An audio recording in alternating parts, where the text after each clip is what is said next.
kemampuan minimum dalam hal literasi dan numerik. Fokusnya bukanlah sebanyak apa siswa mampu mendapatkan nilai mulai melalui penugasan dari guru, tetapi bagaimana siswa mampu berpikir secara kritis menggunakan kemampuan kognitifnya. Kemudian survei karakter. Pada konsep survei karakter, pemerintah akan menilai secara menyeluruh terkait kualitas pendidikan di sekolah, bukan hanya tentang hasil belajarnya, tetapi juga ekosistem dan infrastruktur pendidikan yang tersedia. Lalu selanjutnya ada perluasan penilaian hasil belajar. Satu hal yang paling menarik dari konsep Merdeka Belajar ini adalah adanya perluasan penilaian hasil belajar siswa yang tadinya hanya dari nilai ujian nasional menjadi penugasan dan portofolio. Lalu terkaitan konsep Merdeka Belajar dan pendidikan 4.0, pemerintah mengusung konsep Merdeka Belajar tanpa alasan dan fokus yang jelas. Pada 2021 nanti, kurikulum ada diubah total untuk menjamin sistem pendidikan 4.0 dapat berjalan dengan baik. Lalu, apa dasar kecocokan konsep ini terhadap pendidikan 4.0? Sebagai berikut ini penjelasannya. Yang pertama, ada pengembangan pola pikir.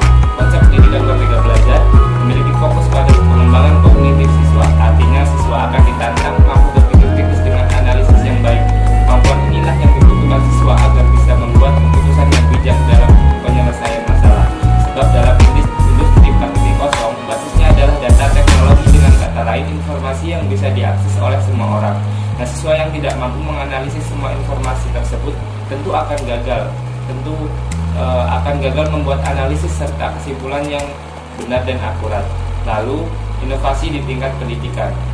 Salah satu pokok dari konsep pendidikan baru ini adalah membuat siswa mampu mengembangkan minat dan bakatnya di sekolah. Oleh karena itu, pemerintah menghapus penilaian melalui UN dan menggantinya menjadi penugasan dan portofolio. Alasannya jelas, siswa akan ditantang untuk mampu berinovasi terhadap instrumen dan penyelesaian masalah. Fokusnya adalah bagaimana siswa mampu menjawab persoalan dan dalam bentuk proyek mata pelajaran dari sekolah. Proses ini penting bagi para siswa untuk belajar mengaplikasikan teori yang mereka pelajari di kelas, kemudian menjadi sebuah hasil yang nyata. Siswa akan belajar membuktikan, bukan hanya menghafal materi. Lalu lanjut ke pertanyaan kedua.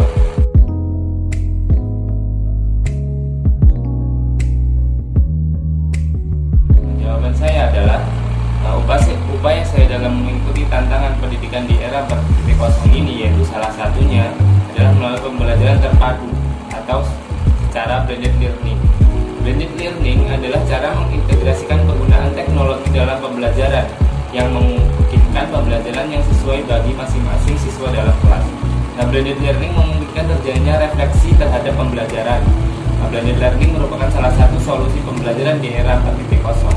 Menurut para ahli, blended learning merupakan kombinasi antara pembelajaran berbasis online dengan pembelajaran melalui tatap muka di kelas. Pembelajaran ini merupakan perpaduan antara pembelajaran fisik di kelas dengan lingkungan virtual. Definisi-definisi itu menunjukkan bahwa pembelajaran berbasis blended learning merupakan gabungan dari literasi lama dan literasi baru, atau literasi manusia dengan literasi teknologi dan data. Jadi, dalam pembelajaran di ranah Al-Quran, hadis pun, baik siswa maupun guru dapat merasakan pembelajaran yang berbeda dan lebih luas tentunya. Tidak merasa jenuh dan monoton karena notabene Al-Quran dan hadis lebih mengarah pada pembelajaran yang bersifat textbook, yaitu pada Al-Quran dan Al-Hadis. Pada sistem pembelajaran blended learning, siswa dapat lebih memahami materi yang disajikan, seperti contohnya dalam pembelajaran Al-Quran, misalnya menggunakan VCD atau ditampilkan melalui proyektor, sehingga siswa tidak hanya dapat berangan-angan tentang materi yang dijelaskan oleh guru, sehingga dapat lebih paham dan lebih mudah untuk mempraktikkannya. Pertanyaan ketiga.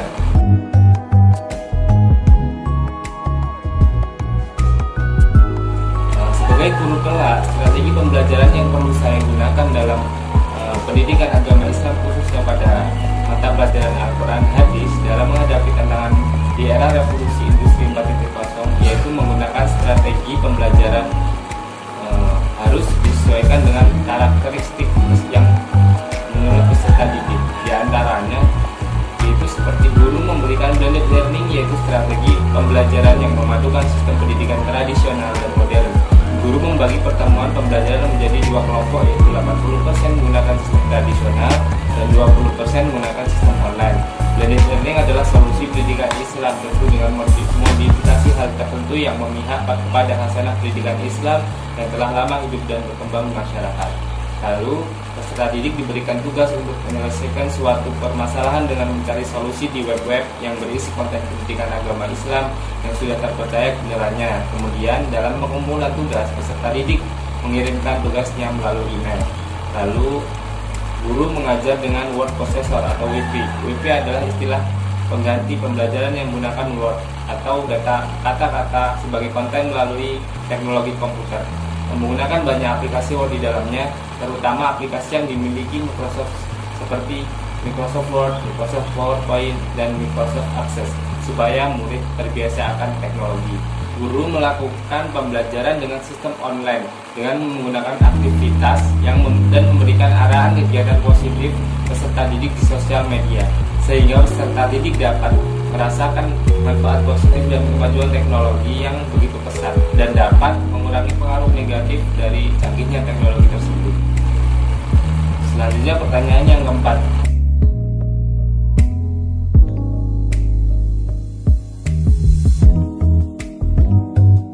Sudah menjadi lazim bahwa pendidikan sangat memerlukan media dalam proses pembelajaran agar dapat terlaksana secara efektif. Tak lain halnya dalam pendidikan Al-Quran dan Hadis. Pendidik atau guru sangat membutuhkan sarana pembantu agar proses penyampaiannya dapat terlaksana dengan baik.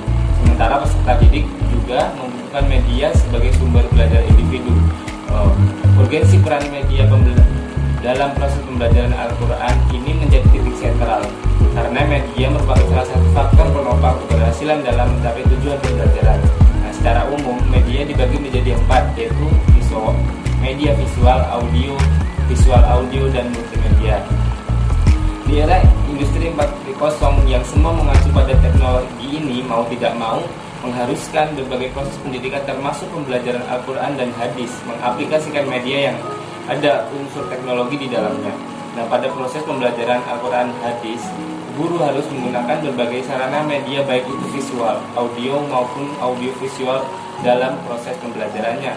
Seperti contohnya saat mengajar materi mengenai makhorijul huruf, guru tidak hanya bisa memberitahu saja kepada peserta didik, namun guru perlu memberi contoh tayangan di proyektor misalnya, agar murid dapat melihatnya langsung dan memahaminya, serta dengan mudah mempraktikannya.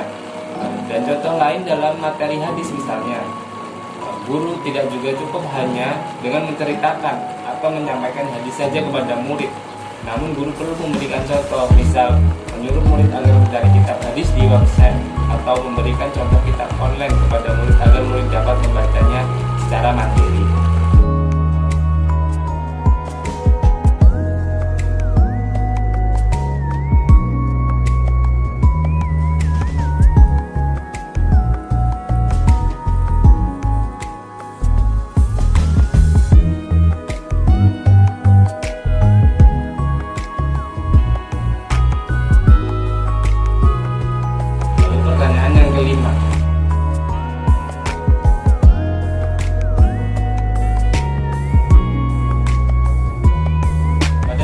Pandemi COVID-19 ini tentunya sudah menjadi hal yang wajib bagi setiap proses pembelajaran melakukan kegiatannya secara online atau daring. Dan tak lain halnya pada pembelajaran Al-Quran dan Hadis.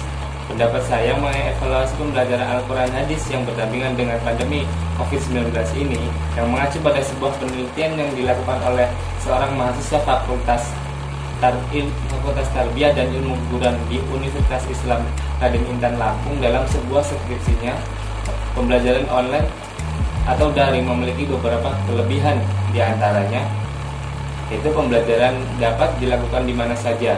Pembelajaran secara online memudahkan peserta didik untuk memiliki tempat belajar seperti di ruang tengah, kamar, atau di taman. Hal ini dapat membantu peserta didik dalam belajar dengan suasana yang diinginkannya. Lalu peserta didik memiliki waktu bersama keluarga. Dengan adanya pembelajaran online, peserta didik memiliki waktu bersama keluarga lebih lama dan sering, karena melalui pembelajaran ini sangat dibutuhkan bimbingan.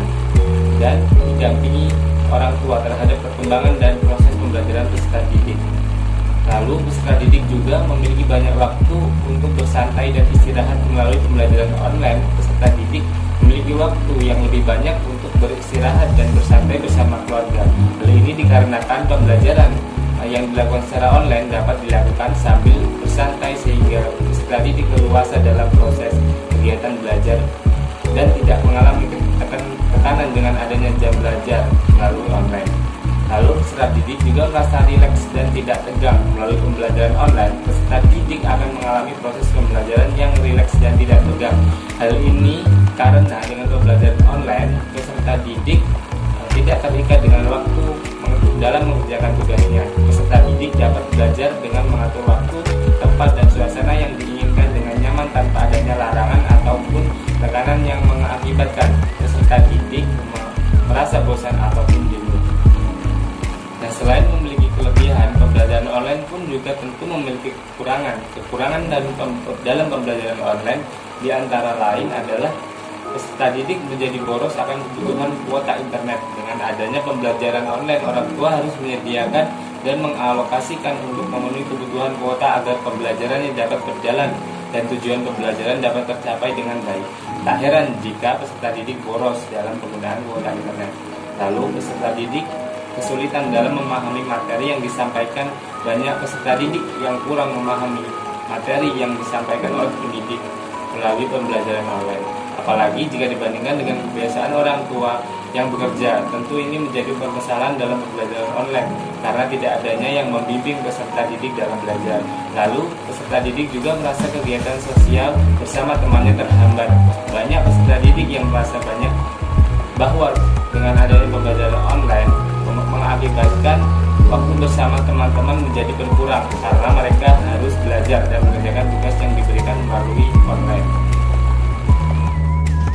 Baik, sekian itu merupakan jawaban soal-soal ujian tengah semester mata pelajaran Al-Quran, hadis, dan pembelajarannya. Kurang dan lebihnya mohon maaf. Wassalamualaikum warahmatullahi wabarakatuh.